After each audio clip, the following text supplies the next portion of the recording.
Hello everyone, నేను మీ సోమేష్. రీసెంట్గానే మనం ఆస్పిరేషన్ అకాడమీ గురించి వీడియో అనేది అప్లోడ్ చేయడం జరిగింది. ఆ ఇంట్రడక్షన్ వీడియోని ఎవరైతే చూడని వాళ్ళు ఉన్నారో తప్పకుండా చూసి అలాగే మన ఛానల్ సబ్స్క్రైబ్ చేసుకోండి. సో ఇవాళ మనం డిస్కస్ చేసే టాపిక్ పేరు డైరెక్ట్ సెల్లింగ్. అంటే డైరెక్ట్ సెల్లింగ్ అనేది ఎప్పుడు మొదలైంది, తర్వాత ఎన్ని దేశాల్లో విస్తరించింది, అలాగే డైరెక్ట్ సెల్లింగ్ డెవలప్ అనేది ఇప్పుడు ఎలా అయింది, అండ్ ఫ్యూచర్లో దీని యొక్క స్కోప్ ఎలా ఉండబోతుంది. సో డైరెక్ట్ సెల్లింగ్ ఇండస్ట్రీ అనేది 1920లో కాలిఫోర్నియాలో మొదలైంది. క్రమక్రమంగా వెళ్తూ 130 దేశాల్లో రాణించింది. మన ఇండియాలోకి 1996 అంటే 1996లో ప్రవేశపెట్టడం జరిగింది.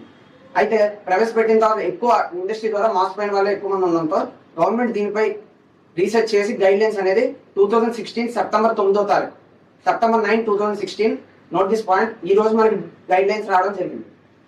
గైడ్ లైన్స్ వచ్చినప్పటికీ ఏదో ఒక మూలన ఎక్కడొక్కడ మోసాలు అనేవి జరగడం ఆగలేదు. అందుకు గవర్నమెంట్ మళ్ళీ దీనిపై రీసెర్చ్ చేసి 2021 జూన్ 21న గెజిట్ అనేది తీసుకురావడం జరిగింది. అంటే పార్లమెంట్ బిల్లో కూడా ప్రవేశపెట్టారు.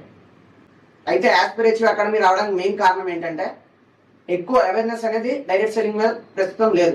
ఈ అవేర్నెస్ ని సృష్టిస్తూ యూత్ అంటే యువతలో ఎక్కువ మందికి దీని ద్వారా డెవలప్ అయ్యే అవకాశాన్ని ఇప్పించాలి. ఎందుకంటే ఫ్యూచర్లో ఉద్యోగాలు అనేవి లేవు. ప్రస్తుతానికే AI వల్ల ఎన్నో ఉద్యోగాలు అనేవి చాలా మంది యూత్ కోల్పోతున్నారు. సో వాళ్ళకి మార్గదర్శనంగా మన ఆస్పిరేటివ్ అకాడమీ ముందుకు రావడం జరిగింది. ఆస్పిరేటివ్ అకాడమీ ద్వారా ఎంతో మంది కోర్సెస్ నేర్చుకొని దీంట్లో సక్సెస్ అవ్వాలని మనం యొక్క మెయిన్ గోల్. ఎందుకంటే ప్రస్తుతానికి నార్త్ ఇండియాలో అయితే డైరెక్ట్ సెల్లింగ్ మీద కోర్సెస్ అండ్ అవేర్నెస్ కల్పిస్తున్నారు, కానీ సౌత్ ఇండియాలో మొట్టమొదటిగా నిర్ణయం తీసుకుంది ఇన్స్టిట్యూషన్ ఏదైనా ఉందంటే అది మన ఆస్పిరేటివ్ అకాడమీ మాత్రమే.